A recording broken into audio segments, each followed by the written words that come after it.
Assalamualaikum warahmatullahi wabarakatuh. Perkenalkan, nama saya Dera Makirani, mahasiswa Ilmu Komunikasi Universitas Muhammadiyah Yogyakarta, peserta mata kuliah Metode Penelitian Komunikasi Kualitatif tahun 2024. Pada video kali ini, saya akan menjelaskan tentang analisis framing. Memahami framing. Analisis framing berfokus pada bagaimana media mengemas dan membingkai sebuah berita. Framing dapat dilihat sebagai metode untuk memahami cara media bercerita atau storytelling tentang suatu peristiwa.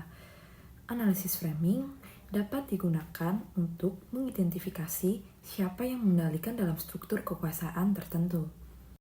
Pengertian framing. Framing adalah cara media mengkonstruksi realitas untuk memengaruhi pemahaman khalayak. Framing adalah proses seleksi dari berbagai aspek realitas sehingga bagian tertentu dari peristiwa itu lebih menonjol dibandingkan aspek lainnya. Ia juga menyertakan penempatan informasi-informasi dalam konteks yang khas sehingga sisi tertentu mendapatkan alokasi lebih besar daripada sisi lainnya.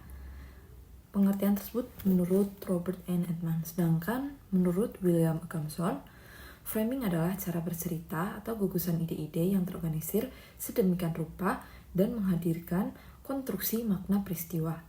Peristiwa yang berkaitan dengan objek suatu wacana. Cara bercerita ia terbentuk dalam suatu kemasan. Contoh penerapan model-model framing. Perangkat framing.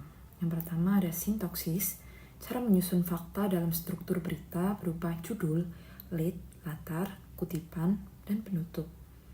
Yang kedua ada skrip, cara menceritakan fakta dengan kelengkapan 5W plus 1H urutan informasi. Yang ketiga ada tematik, cara menulis fakta dalam kalimat, proposisi, hubungan antar kalimat.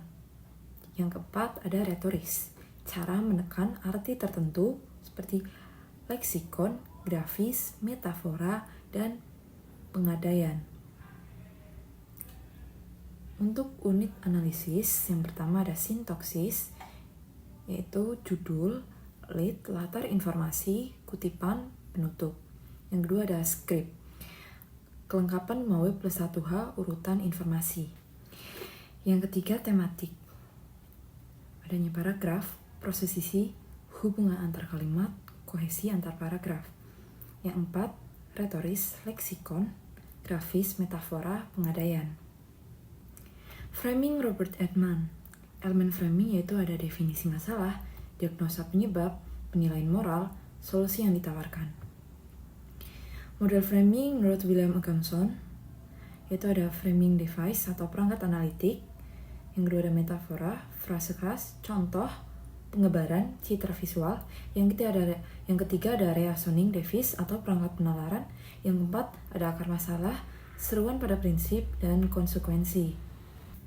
Faktor-faktor yang mempengaruhi pemberitaan menurut Schumacher and Reese 2001. Yang pertama ada faktor individual, yang kedua faktor rutinitas media, yang ketiga faktor organisasi, yang keempat ada faktor ideologi. Sekian penjelasan mengenai analisis framing dari saya. Assalamualaikum warahmatullahi wabarakatuh.